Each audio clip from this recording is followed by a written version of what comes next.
Pensiya yaşı mütləq Musavat.com xəbər verir ki, bunu Milli Məclisin keçirilən plenar iclasında deputat Tahir Kərimli pensiya yaşının azaldılmasını təklif edib.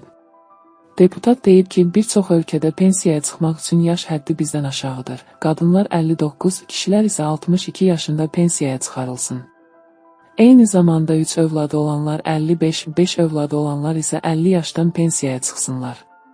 Parlamentin plenar iclasında Əmək və Sosial Siyasət Komitəsinin sədri Musa Quliyev isə 65 yaşdan yuxarı şəxslərin işdən azad edilməsi ilə bağlı qanuna edilmiş dəyişikliyi doğru hesab etmədiyini deyib.